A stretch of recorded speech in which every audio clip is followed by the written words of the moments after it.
अस्सलाम वालेकुम and hello. जिस फ़िल्म का मैं रिव्यू लेके आई हूँ उसका नाम है ध्रुपदी। ये 2024 में रिलीज़ हुई है। इसमें काजल है जो कि पुलिस इंस्पेक्टर है और वकील भी है। कृति सेनन हीरोइन है और इसमें दिखाया गया है कृति सेनन का डबल पार्ट। ये फ़िल्म शुरू होती है कि एक इंस्पेक्टर भागती हुई आती है और एक लड़की और लड़का पैराग्लाइडिंग कर रहे हैं और पुल पर लटक रहे हैं। इन्हें बचा लिया जाता है, फिर इन दोनों को जेल लेके जाया जाता है। वहाँ जाके ये लड़की बयान देती है कि मुझे मेरे शौहर ने मारना चाहा है। असल कहानी शुरू होती है, एक लड़का है, हीरो है और यही विलन भी है। ये अमीर बाप का बेटा है, ये पैराग्लाइडिंग की क्लासेस लेता था और टूरिस्ट को भी इसी तरह सैर करवाया करता था। ये इसका बिज़नेस था, इसका बाप मिनिस्टर है। हीरोइन का डबल रोल है, एक लड़की जिसको हीरोइन दिखाया गया है, वो सेल्फी लेती है और फिर ये कहता है कि मैं तुम्हारी पिक्चर खींच दूँ और फिर इसकी पिक्चर खींच देता है। यहाँ से ये इससे कहता है कि उड़ना चाहती हूँ, वो कहता है कि नहीं, मुझे तो उड़ते हुए डर लगता है और फिर वो कहता है कि मैं तुम्हारे साथ हूँ, चलो मैं तुम्हें पैराग्लाइडिंग करवाता हूँ और फिर ये इसको इसके साथ मिलके उड़ता है और फिर ये दोनों एक दूसरे को पसंद करने लगते हैं। यहाँ पे उस लड़की का जो डबल रोल है यानी उसकी जो ट्विन सिस्टर है उसको दिखाया जाता है कि वो भी एकदम से अचानक से वापस आ जाती है। वो गई हुई थी हॉस्टल में रहने, बचपन में उसे हॉस्टल में भेज दिया गया था। ये अपनी बहन को पसंद नहीं करती, अपनी बहन से जेलस है। ये दोनों जब एक दूसरे को पसंद करते थे तब ये देख लेती है कि ये इसी को पसंद करती है लड़के को, तो फिर ये उसी को अपने जाल में फंसाने की कोशिश करती है, दूसरी बहन जो कि हॉस्टल से पढ़ के आई थी। और फिर लड़के थोड़ा-थोड़ा इसकी तरफ अट्रैक्ट भी होने लगा था, लेकिन फिर लड़के को पता चल जाता है कि मुझे ये सही लड़की नहीं है, असल में मेरे साथ जो है वो दूसरी वाली ही सही रहेगी। पहले वाली लड़की जिसकी मैंने तस्वीर ली थी वो मासूम सी है, वही मेरे गुस्से को बर्दाश्त कर सकेगी और फिर वो इससे शादी कर लेता है। क्योंकि लड़के का गुस्सा दिखाया गया है कि वो बहुत तेज है और वो मारपीट भी किया करता था। कई दफा जो है वो उसकी आया मैंने कहा कि तुम रिपोर्ट करवाओ, मगर उसने रिपोर्ट नहीं करवाई पुलिस में और वो इसी तरह लड़के से पिटती रही। फिर अब वही सीन दिखाते हैं यहाँ से कि वो जो पैराग्लाइडिंग हो रही थी और वो पैराग्लाइडिंग करते हुए आपस में इस तरह फंस गए थे और उसको आकर काजल ने जो कि इंस्पेक्टर है वैन में बिठाया था और फिर लेकर गई थी।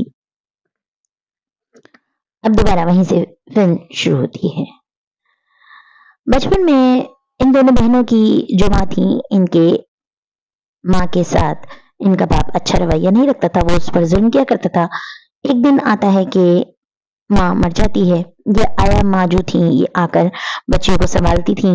इनके चचा ने भी कभी भाभी का साथ नहीं दिया और ना भाई का हाथ रोका, जिसकी वजह से हीरोइन जो है वो जहनी मरीज़ बन गई है, बहुत सारी दवाइयाँ इस्तेमाल करती है। और जो दूसरी वाली बहन है वो और उसके चचा ने उसको चुप रहने को कहा था क्योंकि इसने कत्ल होते हुए भी देख लिया था। ये हमेशा से डिस्टर्ब रही है, इसे अस्थमा भी है और ये दवाइयाँ भी खाती है काफ़ी सारी। ये तमाम बातें आयम्मा जो है वो इंस्पेक्टर को बताती हैं और कहती हैं कि तुम अदालत में जाओ और इसको इंसाफ दिलाओ। वो अदालत में जाती है क्योंकि काजल की माँ वकील थी और उसने वकालत भी पढ़ रखी थी और वो वकील बनकर उस लड़की का केस लड़ती भी है। वो केस लड़ती है और केस जीत भी जाती है, मगर काजल को लगता है कि केस बहुत जल्दी से उसने जीत लिया। फिर वो कोशिश करती है कि केस को दोबारा से रीओपन किया जाए और असल हकीकत पर जाया जाए, असल हकीकत का पता लगाया जाए कि क्यों इतनी जल्दी केस खत्म हो गया। क्योंकि हो सकता है उसका शौहर उसको ना मारता हो और ये सब झूठ हो, क्योंकि उसने देखा था कि वो लोगों से पूछा था, उसके दोस्तों से जाके पूछा था, तो उन्होंने कहा था कि नहीं वो तो अपनी बीवी से बहुत प्यार करता है और थोड़ा बहुत तो कभी कोई मार ही लेता है। फिर वो दोबारा उस लड़के के पास आती है, तब वो लड़का कहता है कि ये मुझे फंसाने के लिए ऐसा कर रही है, मेरा गुस्सा तेज था लेकिन ऐसी बात नहीं है, मैंने पैराग्लाइडिंग करते वक्त उसकी हार्नेस यानी उसकी बेल्ट को नहीं खींचा था और मैंने उसको नहीं मारा, उसने मेरे साथ धोखा किया है। और असल में उसे ये ढूंढना होता है काजल को कि क्या लड़का सही है या हीरोइन सही है।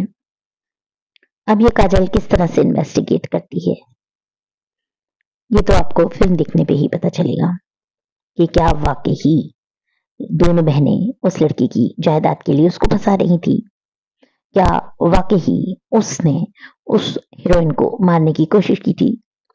कौन बेकसूर है और कौन गुनहगार? ये तो आपको फिल्म देख के पता चलेगा। क्या दोनों बहनें आपस में मिली हुई हैं? क्या आयाम्मा भी मिली हुई है? क्या सब लोग आपस में मिले हुए हैं?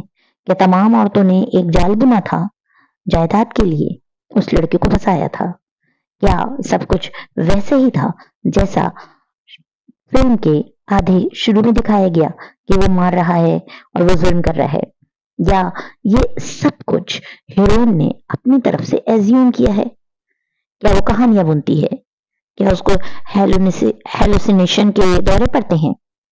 क्या वो खुद ही अपने आप को जख्मी करके इस तरह से हीरोइन काजल के सामने आया करती थी, पुलिस के सामने आया करती थी, दुनिया के सामने आया करती थी, सबके सामने इस तरह बिहेव करती है कि उसे किसी ने मारा है, जबकि वो खुद ही अपने आप को चोट लगा के आई थी?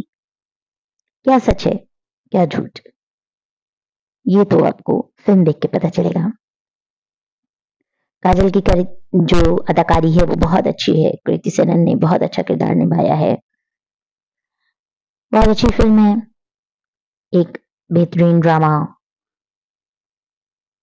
डोमेस्टिक जो वायलेंस है उसके ऊपर ये बनाई गई फिल्म है। इस फिल्म को आप देखें, आपको बहुत मजा आएगा। एक सस्पेंस है जो कायम रहेगा एंड तक।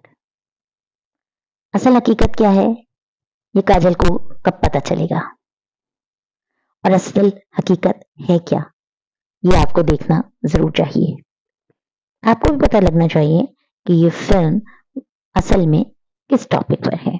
क्या वाकई डोमेस्टिक वायलेंस पर है, या फिर एक जायदाद के हथियाने के लिए इन दोनों लड़कियों ने और उनके साथ वाली आयाम्मा ने और उसके चचा ने ये कोई गेम खेला है?